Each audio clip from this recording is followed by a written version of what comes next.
百期详解紅白機全遊戲巡禮，從經典到冷门一网打盡。大家好，我是雷文，歡迎收看紅白機遊戲終極鑑賞系列，今天是第59期。一直看我這個系列的朋友會發現，這2期的封面和開頭換了。最開始做這個系列的時候是沒有考慮磁碟機遊戲的，做了一段時間之後，到了有磁碟機遊戲發售的日期，思來想去，還是把這個部分內容也放了進來。所以在初期策劃的時候想的還是不夠周全。之前封面用的1376這個數沒有包含磁盤版獨佔的遊戲，雖然這個數也不一定準，我的強迫症又想保持封面一致，就一直沒有改，但總這麼用也不嚴謹。磁盤版的遊戲總共發了200個左右，不過很多都是有卡帶版的，其中的一種是之前就發過卡帶，後來僅作為磁碟機複寫專用發售廉價版，像是大金刚、小金刚。另一種是先發了磁盤版，後來又发了美版卡帶，還有的補發了日版卡帶，最後剩下的一種才是磁碟機獨佔的遊戲。至於這種獨佔具體有多少，我沒有找到相關的統計數據，能查到的資料，磁碟機和卡帶都是分開的。又因為同一個遊戲，磁盤和卡帶的遊戲名也可能完全不一樣。要是我自己來盤這個數，除非已經對每個遊戲都很熟了，否則就容易弄錯。所以封面就不再放數字了，等最後這個系列做完，再給出一個總數。今天介紹89年11月和一部分12月發布的遊戲。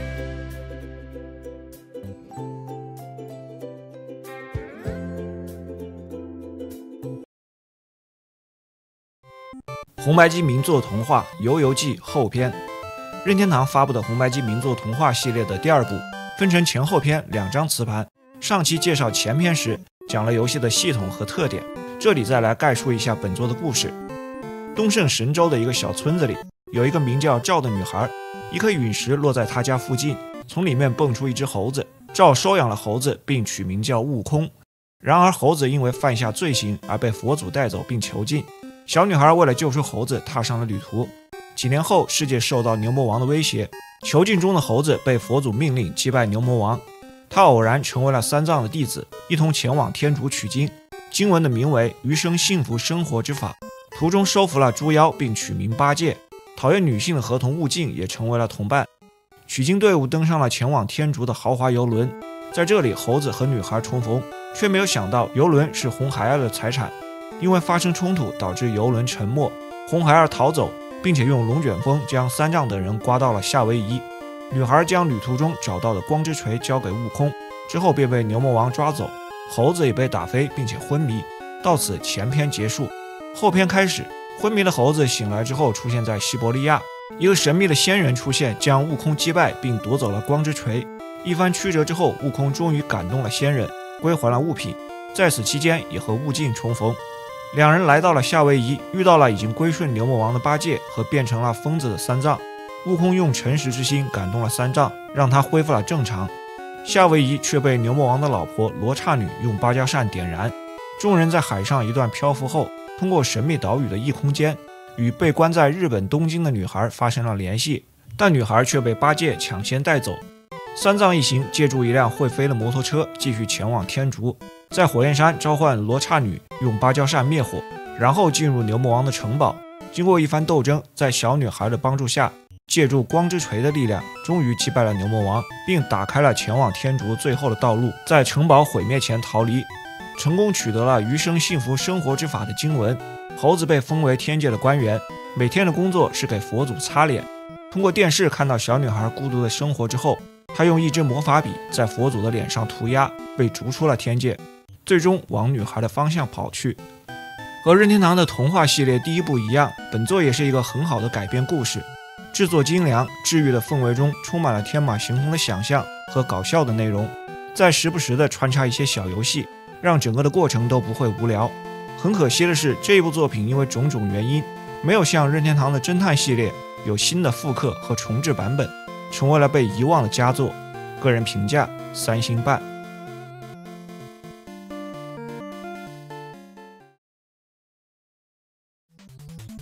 激突四驅車大戰，艾瑞姆發布的一款車輛戰鬥遊戲，遊戲裡的車輛是迷你四驅車的玩具。這款遊戲也是趁着80年代末到90年代的四驅車熱潮制作的，只發行了日版。遊戲採用關卡制的形式，每關開始前能選擇車輛類型和顏色，這些車輛都使用了當時在日本售賣的真實玩具車的名字。一開始只有2種可選。關卡開始後，在一個俯視角的場景裡，玩法就類似於碰碰車，要用車頭將對手的車輛撞毀，清除一定數量的車輛即可過關。玩具車會自動行駛，方向鍵控制轉向，A 鍵是加速， B 鍵是剎車。畫面的左下方顯示車輛剩餘的生命值，一旦掛掉，遊戲直接結束。還有一個 Taki 的數值，表示剩餘多少敵人。被撞毀的敵方車輛馬上又會刷出來，最多同時出現4個。左上方還有一個類似雷達的地圖，顯示車輛的方位，消滅一個車輛就會出現旗幟的圖案，旗幟上的數字顯示為1，消滅2輛車，旗幟的顏色就會改變，顯示的數字也會變成2，以此類推。我方車輛拿到旗幟後 Taki 的剩餘敵人數量會減去旗幟上對應的數字，當旗幟的數字變成4之後，再消滅一個敵人，它會變成一個皇冠，這個皇冠能消減5個剩餘敵人。同時，旗幟和皇冠能讓畫面中的敵方車輛爆炸，敌方也能拿到旗帜，但並沒有負面的影響。此外，還有其他幾種道具，油箱圖案的道具能補充生命值，增壓器提升車輛的最大速度，還有消除地形影響的懸掛和讓車輛短暫無敵的五角星。共有8個關卡，這些關卡都能帶來不同的遊玩體驗。場地上會分布一些負面影響的地形和障礙，每次過關後出現分數結算的畫面，包括消滅的敵人和獲得的旗幟都有分數。每過一關會出現2種新的可選車輛的類型，這些車輛的性能都有細微的差異，操作上能感覺得出來，但遊戲裡並沒有說明。每過2關都有一個獎勵關卡，獎勵關的規則是在限定的時間內收集旗幟。應該說作為小品級的休閒遊戏很不錯，難度不大，規則簡單，操作流暢，玩起來也很解壓。可惜的是內容有些少，也没有多人的模式。个人評價3顆星。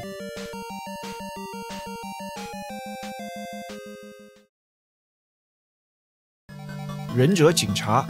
這是一款橫版動作遊戲，紅白機上有幾個版本，日版原名直譯是忍者警察財障，發行方是九魚貿易，美歐的版本則是由泰東發行。NES 版的遊戲名直譯是黑魔鬼魚之怒。這2個版本有一些明顯的差異，下面就分開來介紹。在日版裡，故事是1997年，紐約這個犯罪城市發生了許多兒童綁架案件。一天半夜，忍者警察財障接到約翰警官的電話，發生了一起綁架案，並得知他的兒子佐助也在被綁架的孩子當中。為了救出被綁架的孩子們，財障要用忍術對抗犯罪組織。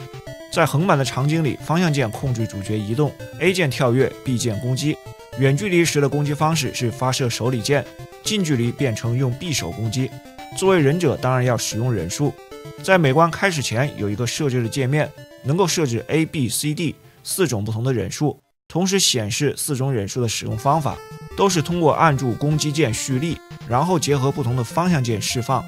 初始的4個忍術是火焰之術、波動之術、地火之術和影分身。隨着關卡的推進，能學會新的忍術。在場景裡遇到紅色的敵人，近距離可以將他擒獲，這時會插入一段對話。畫面下方顯示人物的力量槽和生命點數。在隱藏的房間有可能得到提升力量的道具。在場景裡有一些門也可以進入。到了房間裡會出現幾種情況，一種是消滅房間裡的敵人，增加幾點生命值；一種是獲得一個字母 L 的道具，能恢復損失的生命；一種是找到一張帶有信息的便籤。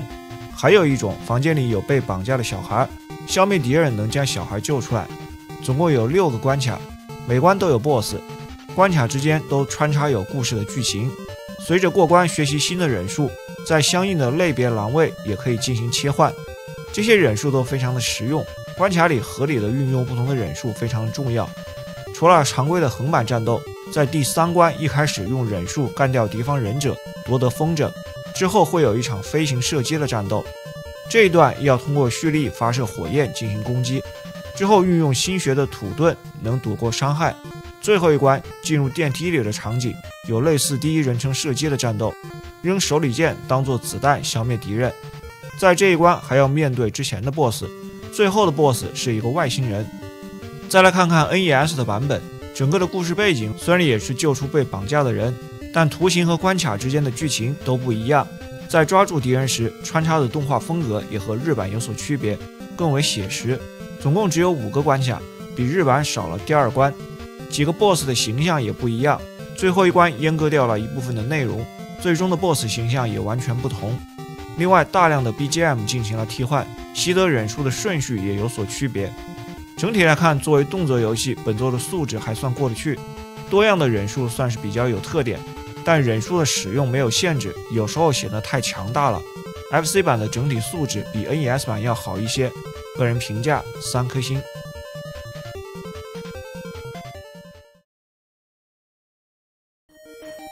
太空立體戰爭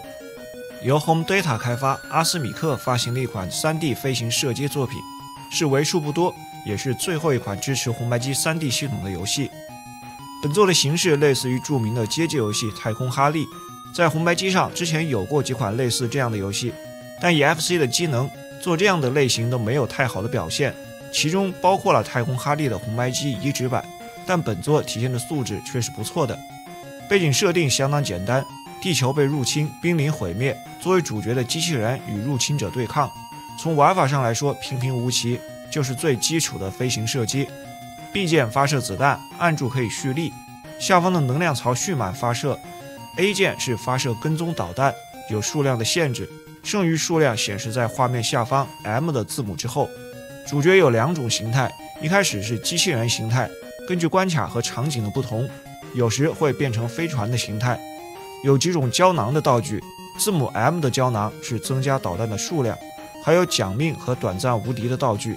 總共8個關卡，從地球出發，前往幾個不同的星球，場景在行星的表面和太空來回切換，逐步推進到敌人的中枢核心。除了消滅敌人、擊敗 BOSS， 還有一些專門躲避障礙的場景。受限於技能，之前這類遊戲的通病，一個是同频敌人和子彈的數量，另一個是瞄準和躲避不好判斷。這2個技術問題在這款遊戲裡都處理得不錯。場景的設計相對簡化，特別是縱向滾動的部分做得極為簡單，同時增加了多種比例的精靈圖形，然後將子彈發射的部位移到了机體的上方，從視覺上畫面就顯得比較流暢，也更容易瞄準和判斷。整體的遊玩體驗還是不錯的，個人評價3顆星。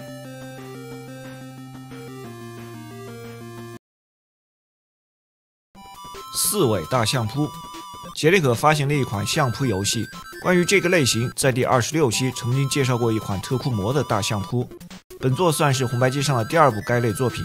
遊戲名裡的四尾是日本當時著名的相撲選手，他為本作代言，同時也是遊戏裡的主角。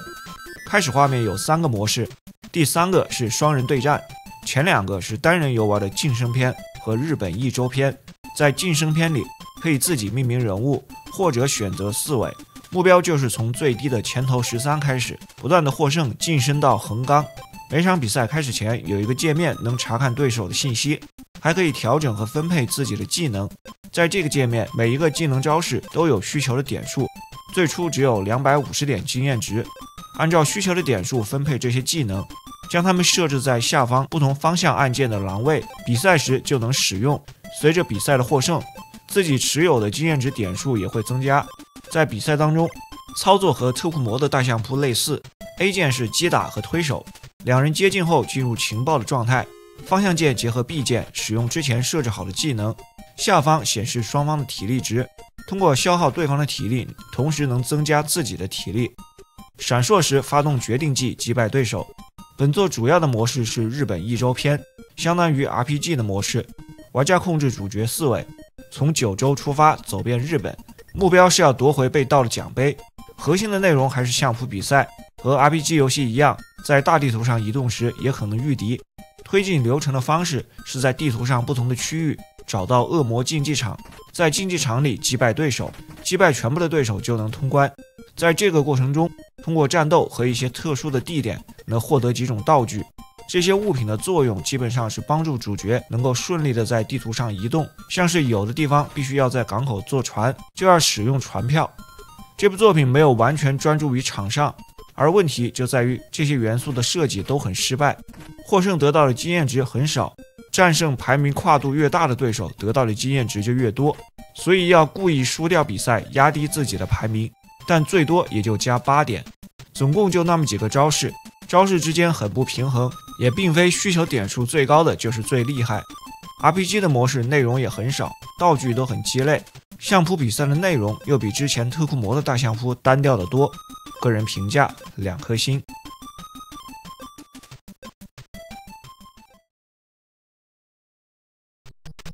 連接維加斯，我愛賭城。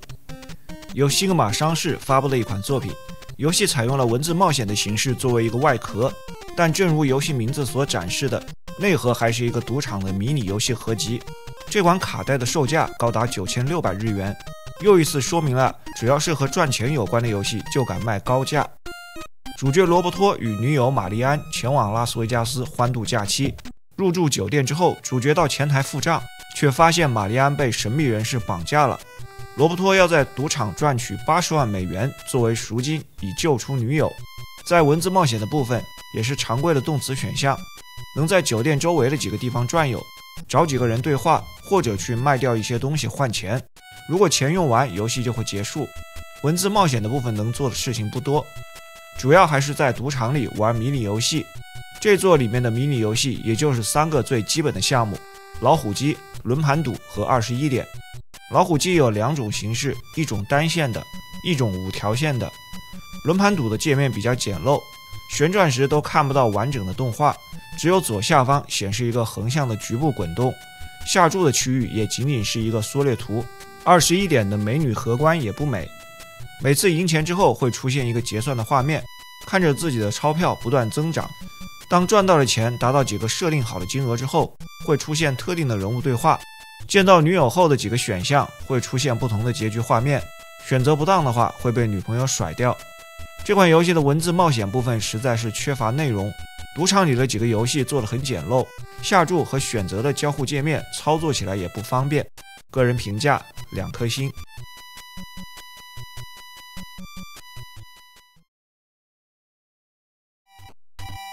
兒童高爾夫公開賽，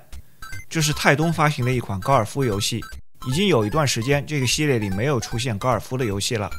本作只有1個球場，標準的18洞，可以自己進行練習，或者和其他人以及電腦對戰。操作的方式上，第一步是瞄準階段，俯視角查看這一洞場地的全貌，左右方向鍵移動光標調整擊球的方向，上下方向鍵切換球桿，按 A 鍵進入準備擊球的階段。左下角有一個放大的高爾夫球的圖案，在這個地方調整一個光標，能設置擊球的部位，確認後開始擊球，力量條滾動，合適的時機按下 A 鍵將球打出去。這裡控制球的旋轉和弧度都是通過調整不同的擊球部位實現的。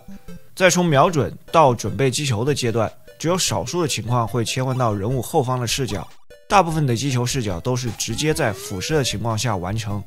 在比賽的過程当中，擊球之後會有球童說話，也可以隨時和球童進行溝通，他會給一些有用的建議。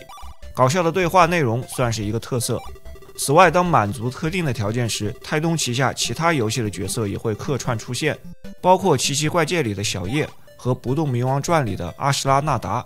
他們用自己的武器作為擊球的球桿。這款高爾夫遊戲在操作方式的設計上沒有什麼問題，還有一些噱頭的內容，但一些高爾夫基礎的部分做得並不好，像是球場的設計、風向變化、球運動軌跡的模擬，這些導致上手後的實際體驗不佳。個人評價2顆星。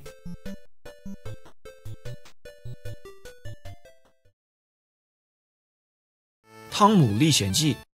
這是史克威爾發布的一款角色扮演類的作品，改編自馬克·吐溫的世界名著《湯姆·索亞歷險記》。在第48期介紹過一款 SETA 的遊戲《湯姆的冒險》，兩款遊戲沒有什麼關係，只是湊巧根據同一部小說改編。為了方便區分，本作原名直譯叫做史克威爾的《湯姆·索亞》。1855年，密西西比河畔，美國密蘇里州聖彼得堡的一個鄉村小鎮，小男孩湯姆做了一個奇怪的夢，夢見在南方的某地埋葬着一處海盜的寶藏。他的朋友們去尋找寶藏，卻只留下了湯姆一個人。第二天早晨，波莉姨媽叫醒了湯姆，於是湯姆開始了尋找寶藏的冒險。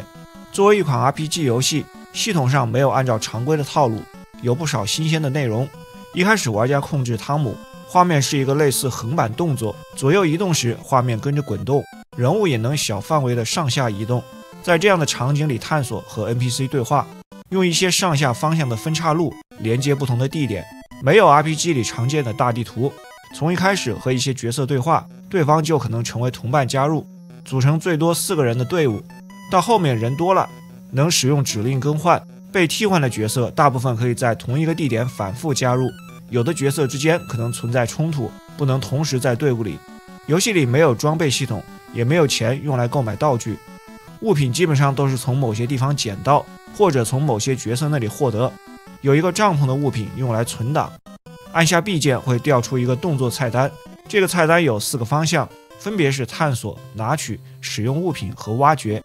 戰鬥是隨機遇敵，敵人會出現在城鎮外，出現時湯姆會突然嚇一跳，然後切換到戰鬥的畫面，視角從我方角色的背面由近到遠顯示，畫面的下方顯示 HP， 敵人出現在遠處顯示成紅色的輪廓，只有當敵方角色攻擊時才能看到他們的外貌和名字。回合制的戰鬥指令包括了攻擊、逃跑、使用物品，還有一個必殺技。必殺技需要預先進行設置，在常規的探索時按選擇鍵能調出隊伍菜單，在這裡可以設置自己的特殊必殺，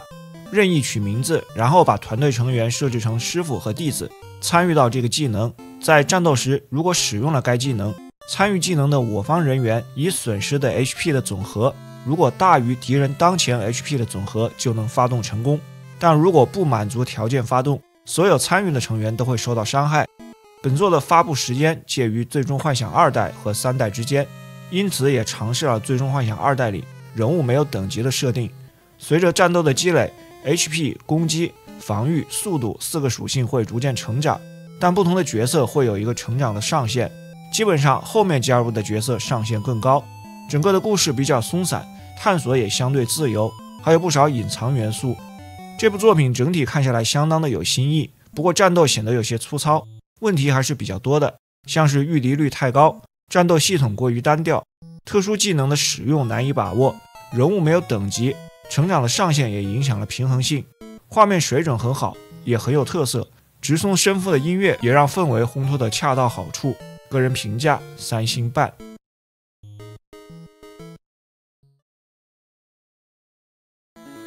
三軍大作戰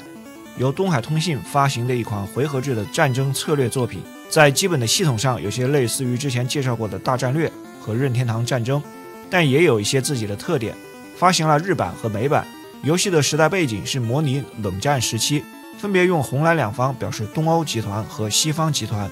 1P 玩家始終是藍方，可以雙人對戰，2P 為紅方。在開始界面能選擇每回合只能移動3個單位，或者能夠移動全部的單位。接着有3個難度級別，主要區別是玩家起始的聲望點數不同，然後選擇一張地圖，總共有16張可選的地圖。進入地圖後，採用的是真正的6邊形方格，有一些和其他同類遊戲通用的設計，像是每回合分別控制不同的單位移動，有步兵、坦克、裝甲車、飛機等不同的類型單位，這些單位有自己的特點和克制關係。佔領中立的白色建築能變成我方的地點，能將部隊放在城市、機場等地點進行補給。不同的地形會影響機動性以及部隊的閃避成功率等等。關卡裡的目標是要幹掉敵方的旗幟坦克，就是帶有字母 H 的單位。開始時至少擁有2個工廠，一個用於生產地面單位，一個生產空中的單位，並且每回合只能生產1個。遊戲的特色是生產單位依賴於聲望點數而不是金錢，但生產單位本身並不消耗声望點數。在操作時能在畫面的下方看到双方的声望點，声望点數越高就能生產更强力的单位。當我方单位被消滅或者在戰鬥中撤退，會損失声望點數，消滅敵方單位削減對方的點數。另外，佔領的城市和機場這些地點，每個建築每個回合能增加100點聲望。電腦起始的聲望點總是比玩家要高得多，所以得盡快削弱對方的優勢，否則實力的差距會進一步變大。當和敵方部隊接觸後可以戰鬥，這裡從不同的方位攻擊會有影響，側面和後方會有不一樣的效果。2個單位戰鬥時有攻擊、防守或者是撤退的選項。攻擊的話還得選擇這個單位所使用的武器，像是坦克的主武器和副武器。防禦有多個選項，代表不同的防禦策略，涉及面對不同的武器類型的閃避幾率、反擊幾率。每個戰鬥都要經歷多次的攻防選擇，到達戰鬥次數限制後，還沒有消滅對方單位，就算是平局。這套攻防的戰鬥系統上手比較複雜，需要花一些時間才能夠熟悉。遊戲裡的單位類型大約有20種左右，差不多一半是戰鬥機和直升機，剩下的是地面部队、坦克、運輸補給車、士兵。這部作品不管是聲望系統還是戰鬥，相比紅白機上之前的戰略遊戲都要複雜一些，上手有比較大的难度。在完全熟悉各種特性之前，會被電腦打得一塌糊塗。面對的對象應該是當時這類遊戲偏核心的玩家，而且節奏相當的慢，因此非常冷門。不過總體看下來素質並不差，個人評價3顆星。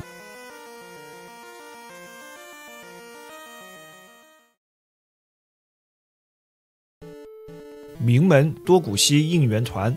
這是一部漫改作品，改編自索13創作的同名漫畫，1984年到1992年連載於講談社的少年週刊，87年推出真人電影。漫畫在國內還有個譯名叫《校園硬漢》。原作講述了多古西高中的1年級新生狐女浩斯，她從小在女性家庭裡長大，為了提升男子氣概，決定加入應援團。起初他以為成員們都是好色之徒，而且懦弱無能，後來逐漸了解了他們是真正的熱血硬派男。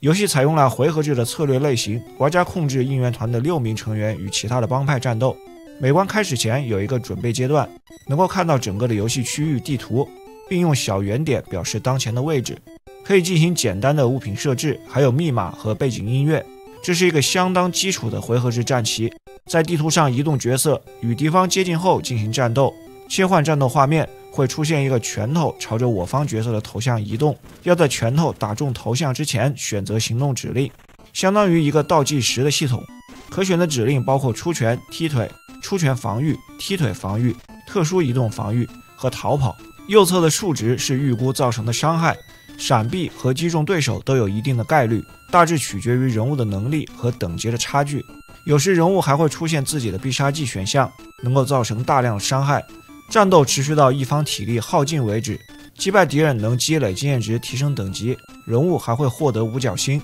累計5個回滿生命值。有時敵人會掉落道具，有的能用作武器，或者像摩托車這樣的增加移动。還可以在地圖上設置陷阱，讓對方踩坑。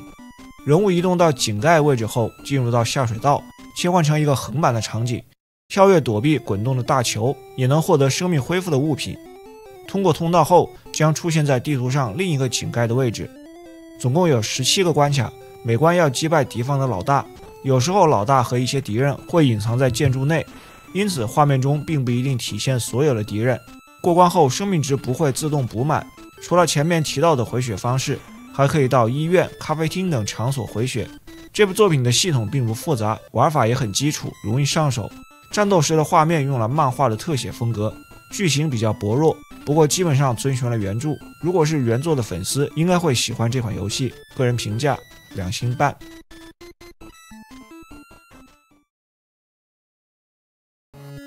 未來戰士，這又是一款策略戰棋類的作品，一天之內3連發。本作是由 Pack-in Video 開發和發行的，題材是科幻的巨型機器人戰爭，類似於高達系列。在一個叫做里奧斯的星球，海上漂浮的大陸存在着6個國家。邪惡的哥因基亞王國想要征服整個星球，並大規模的生產戰鬥機甲，已經控制了除了塞西利亞王國之外的4個國家。塞西利亞的王子亞皮挺身而出，與入侵的勢力戰鬥。一開始亞皮從城堡出發，看着有些像勇者鬥惡龍的 RPG， 但城堡並不能進入，可以對話獲得信息。坐上機甲離開城堡，進入到世界地圖。主角的城堡在世界的右下角，這個地圖被分成了很多的方格，除了城堡，其他的區域都被敵方佔領，顯示為藍色。要在地圖上一格一格的探索。如果是有城鎮的區域，會像城堡一樣能對話獲得信息。如果是來到需要戰鬥的區域，將切換到戰鬥地圖。在這場戰鬥中獲勝，就能解放這個區域，地圖上的顏色也會變成綠色。在戰鬥地圖上，我方始終都是8個單位，實際上除了王子的單位是單獨的一個機甲，其他7個單位每個都是包含了3個機甲的小隊，所以總數是22。此外還有一個用來補給的穿梭機，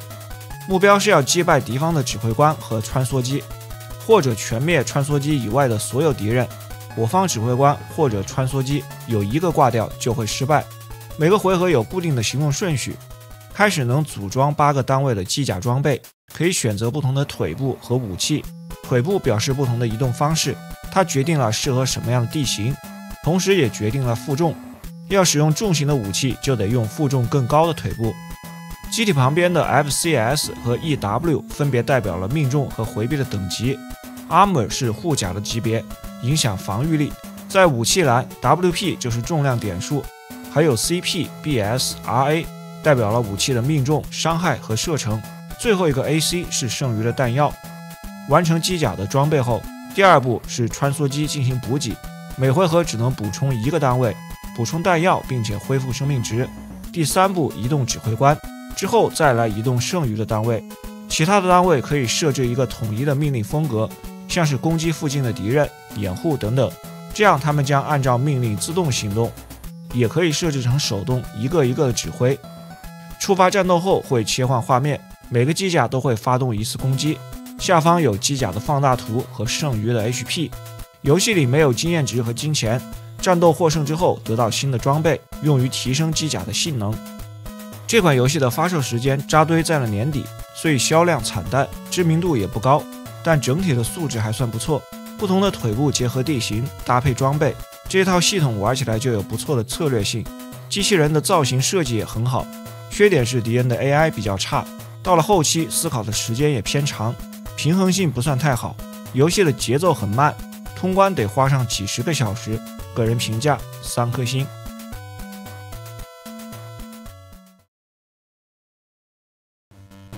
搶救人質，這是一款移植遊戲，原本的開發發行方是 Infogrames， 屬於雅達利的旗下。1988年發布在幾個電腦平台，移植到紅白機上有日美歐3個版本，由 Camco 開發。Camco 和 Sega 發布了不同的版本。這是一款早期的戰術射擊的類型，遊戲描繪了巴黎大使館發生的恐怖襲擊和人質危機，玩家要控制一支6人組成的反恐小隊，負責擊敗恐怖分子並解救人質。初始的選擇界面有3個難度等級和5個可選的任務，任務實際上也是從易到難的順序。難度的區別主要是任務當中敵人的數量和反應的速度。說是戰術射擊的類型，實際上是4個小遊戲組成的合集，每個任務內容都差不多，都由這4個小遊戲組成。第一部分分別控制3個隊員 Mike、Steve 和 Jumbo， 抵達大使館對面建築的指定制高點，掩護主攻。控制1名隊員在街道上一邊前進一邊躲避探照燈，可以躲在圍欄或者是建築物的後面，或者用翻滾、爬行和俯衝的動作躲過探照燈。如果被燈光發現，就會被射擊。到達指定地點後，再切換到第2個隊員，重複進行這樣的小遊戲，直到3個人都完成。這裡只要有1個人成功，就能進入下面的內容。第2個部分有2個不同的小遊戲，從剛才的3個人裡選一個狙擊手，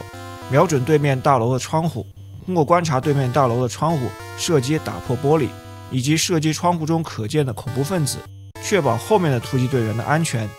狙擊手的射擊還會模擬漂移的效果。接着切換控制另外的3個隊員 Rome、Dick 和 Camco， 乘直升機飛到大使館的樓頂，沿着側面垂直下降，通過窗戶突入大樓。這裡的操作要通過上下方向鍵釋放繩索和調整位置。第3部分控制進入大樓後的突擊隊員，玩一個類似第3人稱的偽 3D 射擊遊戲。左邊的地圖呈現房間和敵人的位置，左上方顯示每個樓層剩餘的敵人數量，從哪個樓層開始取決於選擇進入的窗戶位置。要清除所有樓層的全部敵人，任務就算成功。這款遊戲還是很獨特的，任務過程中穿插了一些電影化的鏡頭，幾個小遊戲的畫面表現力都不錯，但本身內容比較少，不同的任務基本上也是重複。前面3個小遊戲還好，第4個偽 3D 場景的移動和射擊，遊玩的體驗很糟糕，移動的操控很差，敵人到處亂跑，玩法基本上是轉到正確的方位，然後不停地開槍。個人評價2星半。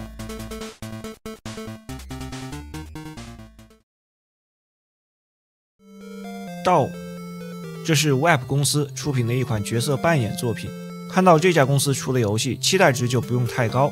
本作帶有濃厚的宗教色彩，同時充滿了各種怪異的設計。根據世紀末的大預言，世界將在1999年毀滅，魔王西斯特降臨人間。主角所在的村莊受到了魔王降臨的影響，要阻止這個邪惡的力量，需要讓人們皈依天道。玩家控制角色在俯視角的場景裡移動，移動時是類似 RPG 的界面，大部分的時候要四處遊蕩和人對話。進入對話界面，則像是文字冒險一樣顯示多個指令，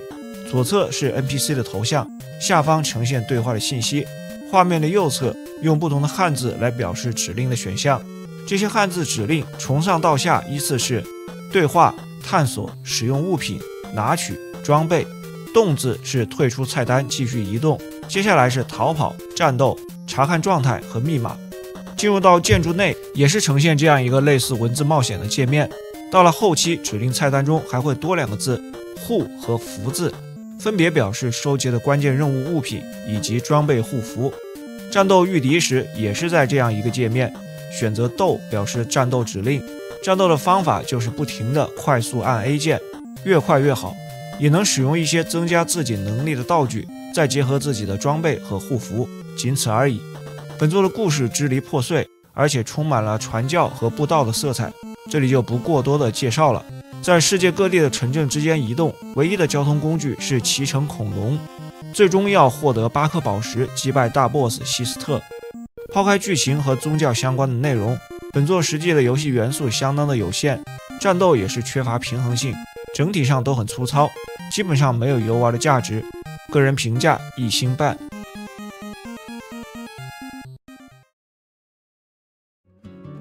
好了，以上就是本期的全部內容。如果您喜歡這個系列，還請多多支持。咱們下期再見。